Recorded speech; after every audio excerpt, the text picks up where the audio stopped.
Good morning, boys and girls. I hope that you are all having a wonderful time at home, getting to spend some extra time with your family. I'm going to be posting 2 videos a week on here, talking about what we're going to be learning about in reading and writing for that week. This week in reading, we're going to be talking about research. Research is when we have a certain topic that we want to learn more about. And so, in order to learn more about that topic, we're going to be reading nonfiction books. Now, are nonfiction books books that are written about things that are real or things that are not real? You're right. They are written about things that are real and they give facts about those things. This week in writing, we're going to be taking a look at pronouns.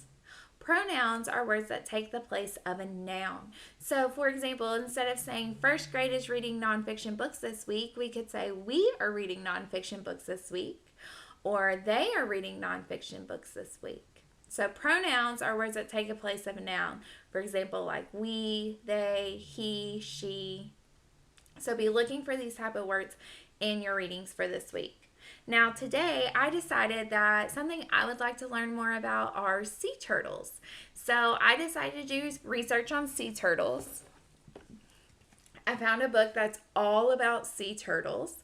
And before I read this book, I came up with 3 things that I would like to know more about sea turtles. And I wrote those down. The first thing I want to know about is, where do sea turtles live? Next thing, how do sea turtles swim? I know that I swim using my arms and kicking my feet. Wonder if sea turtles do the same. And my last thing is, what do sea turtles eat? Okay, so those are the 3 things that I'm going to be looking for while I read. Do you think you can help me? Great. So the book that we're reading is Sea Turtles. Nonfiction books have things included in them that the author includes called text features. And these text features are things the author includes to help us better understand our book. So already on this cover of this book, I see 2 text features that stand out to me that help me understand this book a little bit more already before I even open it up. First one is the title, Sea Turtles. The second is a photograph. Can you see the picture of the sea turtle? Yeah. So the title and the photograph both tell me that this book is going to be about sea turtles.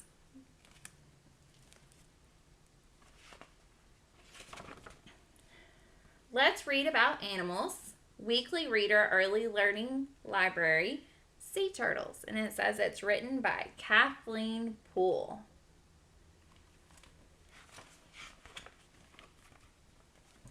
You will not see a turtle like this one in a pond. Sea turtles are much bigger than pond turtles. You see on this page, do you see 2 words that kind of stand out to you?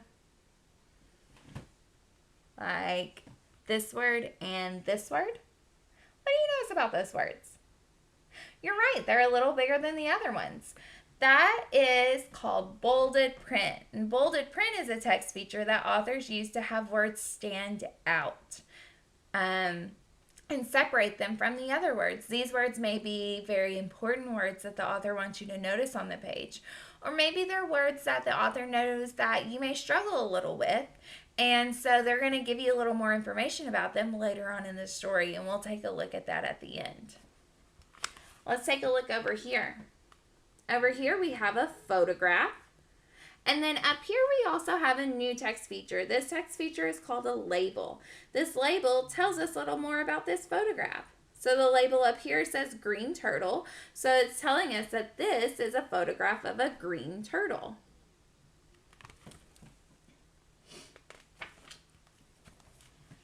Sea turtles live in oceans. They are very good swimmers. Take a look. Can you find a bolded word on this page? You're right.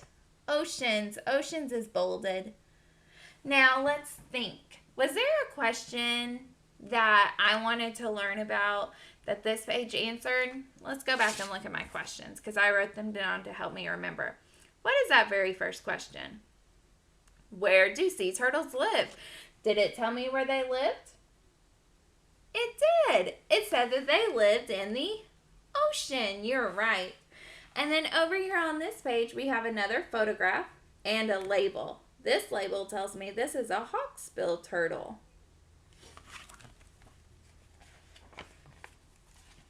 They have flippers to help them swim. Sea turtles move their flippers like oars on a boat. Okay. Over on this page, do you see a bolded text? You're right. Flippers. Flippers is bolded. Did this answer another one of my questions? What's the second question say?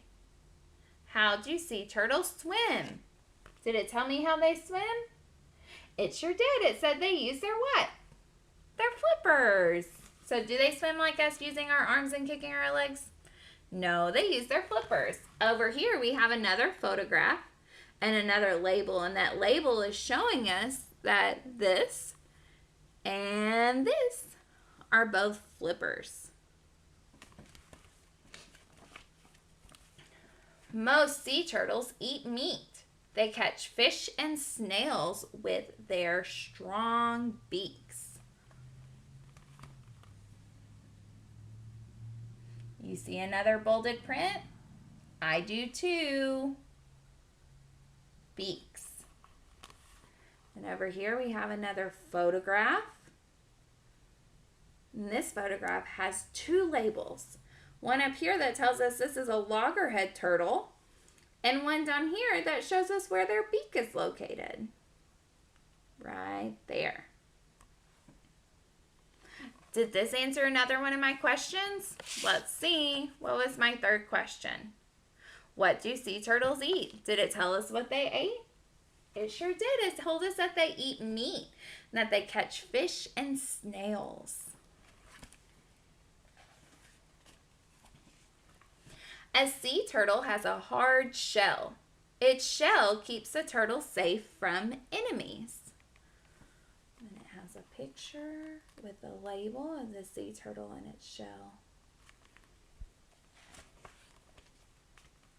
This map shows many places in the world where sea turtles build their nests. A sea turtle always goes back to the same beach to build a nest and to lay eggs. Here's another awesome text feature that we have. It's a new one, and it's called a map.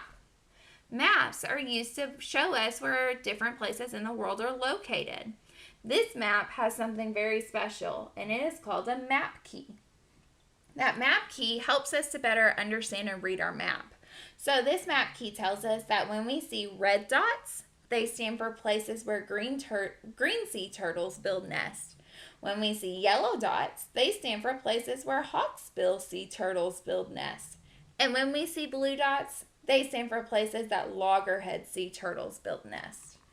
Can you see all those dots on that map? Sea turtles build nests all over the world, don't they? To build a nest, a mother turtle digs a hole in the sand. She uses her flippers to dig. She lays many eggs in the hole. Do you see the hole with the eggs? We have the label that shows us where the eggs are. The mother turtle covers the eggs with sand. Then she crawls back into the sea. You see how the mother turtle, she's using her flipper to move that sand back over her eggs. Then she's going to make her way to the sea. Baby turtles have many enemies on land. They must hurry to the sea to grow up. Good luck, baby turtles. Do you see all those baby turtles? Say, go, baby turtles, go. Good luck. Making their way back to the sea. Okay, at the end of our story, I told you about a tool that the author will include to help us understand those bolded words that we saw earlier. Do you remember those bolded words? Awesome. Okay, this is a text feature that's called the glossary. The glossary is kind of like a mini dictionary. It's where we can find all those bolded words and their meanings. So, for example, throughout our story, when we came to the word beach, maybe we weren't sure what that word meant. So we could turn to our glossary and we could see that a beach is a sandy area along a seacoast. Or maybe when we got to the word shell, we weren't really sure what the word shell meant. We could flip to the glossary and we could see the shell is a hard outer covering on the body of a turtle that helps keep the turtle safe from enemies. So the glossary is a place where you can find most if not all of your bolded words, and you can see what each of those mean. Now this book also includes another awesome page that I could use to go and find more information about sea turtles. It gives us some books, some websites that we can maybe go look at to learn a little bit more about sea turtles. The last text feature that I want to point out to you in this book is called the index. The index is a text feature that shows us where different topics are talked about in the story. Maybe we want to go back and we want to read about ponds again. So we can go look and we see that they talk about ponds on page 4. Maybe we want to go back and read about their flippers again. We can look over here and we see flippers were talked about on page 8, 9, and 16. So the index is a text feature that shows us where different topics are talked about within our story. Now that I'm done reading my story, I'm going to go back and I'm going to write the 3 facts that told me the answers to my 3 questions. And I may even include 2 more facts in that of just other facts that I learned in my story. This week, when you read your nonfiction books, I want for you to come up with questions that you would like to learn in your story, and then write the facts down that you learned at the end. Have a parent or a guardian take a picture of you reading your story, or maybe even the facts that you learned, and they can send those to me, and I can create some type of slideshow or presentation to show off all that you guys are learning this week in your books and all that you're reading about. Parents, if you have any questions, please feel free to reach out to me. My email is amanda.gilchrist@txkisd.net. I hope that you all have a wonderful start to your week, and I will see you again Wednesday. Thank you. Bye.